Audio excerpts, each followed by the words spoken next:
There's the 38. Let's get an update from Jamie. It is a broken transmission. That's why he stayed in to get pushed back. His day is over. Marty, tough break because he started 22nd, but he got up as high as second. And it was a good run, ended early for Jason Leffler. All right, thanks for the update there as they're trying to push him back.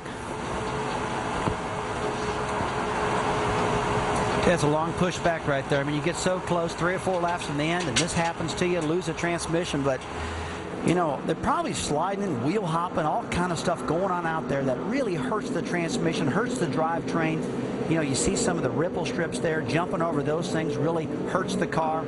I got to believe that just some of these cars are just flat wore out. They're just falling apart. Their tongues are hanging out. Yeah. They're like, I want to go home. We saw the sparks flying out of this car on the in car, but must have been something else.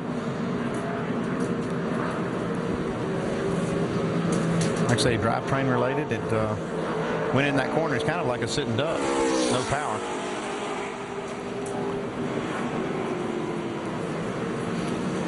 Well, as we're taking a look at the progress of trying to get this car back, let's give some props to some other teams that have done well.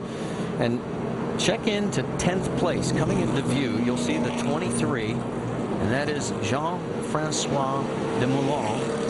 And got a little rain props going. There he is. And the nose of that car, he's had several incidents, but somehow this man from Quebec has managed to fight his way back to 10th position. And you guys were worried about having to say his name, so who wants to take a whack? Well, I'm going to let you do that. I mean, Jean-Francois Dumoulin. There you go. You got it. There he goes, the 23 car. Now check out Max Pappas here. He's been cleaning, been doing a little housekeeping there. He's trying to get the outside of the windshield clean. He had a stick out there with something on the end of it. There you go. You see a little mop. There we go. Thanks, Max. Trying to get some vision. After last year, a lot of these guys knew they needed to put something inside the car in case the inside fogged up or the outside. And actually, Max is doing a good job holding on to that thing. First time I ever saw that, we were doing the 12 Hours of Sebring, and Hans Stuck, great driver from Germany, he was in a BMW and literally would be going down the straightaway, wiping the inside with a squeegee that they had provided him. He'd shift, get on the next straightaway, wipe it some more, because the defroster system, the defogger system, just totally went south on him, and he just handled it. They ended up finishing second that day. You know, talking about some other guys that have done a great job out there. What about Alex Tagliani? He's up to 7th right now. He's done a good job. We've been talking about Brad Keselowski. After about 3 spins, he's in 6th right now. Jamie, what you got down there? Dave Ingram standing on the wall with your boys, working with Alex Tagliani for the first time in NASCAR. You guys worked your way up to 7th. How have you fought through everything today? We've come from the rear 3 times, and Alex is really pumped up now. We struggled yesterday in qualifying in the rain.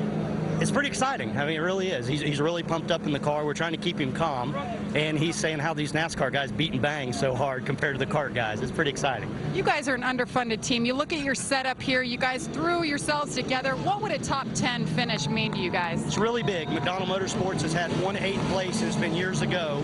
Our best for the year is 14th, so this is pretty exciting. All the guys are all pumped up. So you're pumped up. Keep your boys together. Keep your boy in 7th. Alex Tagliani doing a heck of a job in his debut in the NASCAR Nationwide Series. Yeah, you don't beat and bang when you're in those open wheel cars. He has one Champ Car win back in 2004. That was at Road America.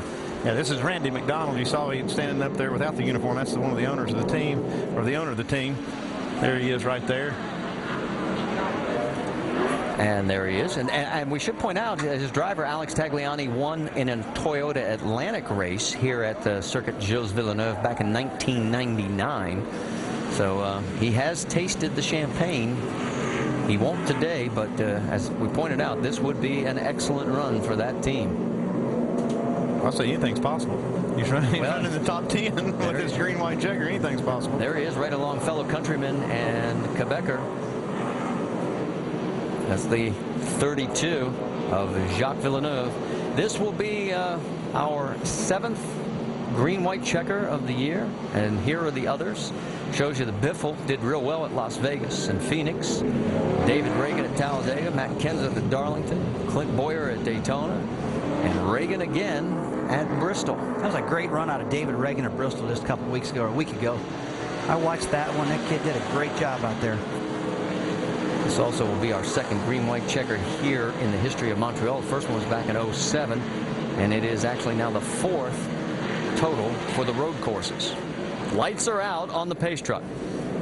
2 laps. Next time by. We hope.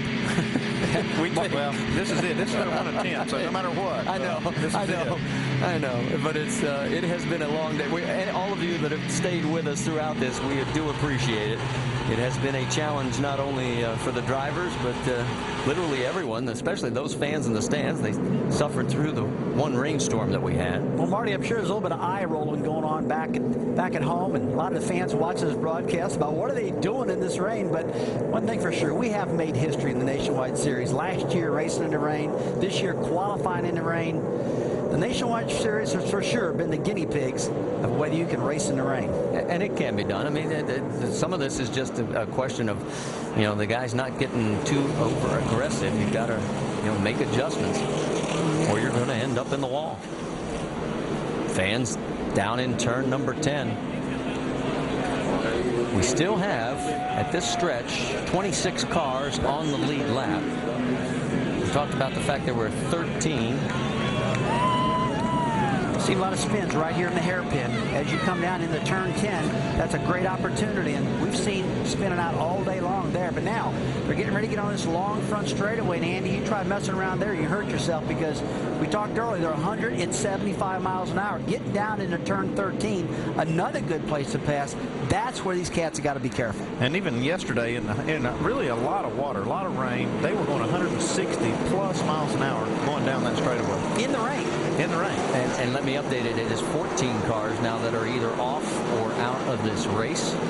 So as we get ready for our one and only final attempt here at the green-white checker, we do know this race will finally come to a conclusion here in Montreal.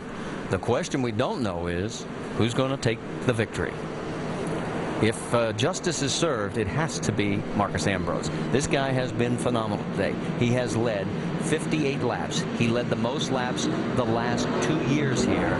Came up short both times. You know what? Marcus just does not deserve this many caution flags. Well, he's been so good. In 07, it was Robbie Gordon that denied him. Robbie, to this day, will tell you he actually won that race. Last year was Marcus's problem. He got caught for speeding going into pit lane. Cost him dearly. He had an 8-second lead at the point. What will happen now?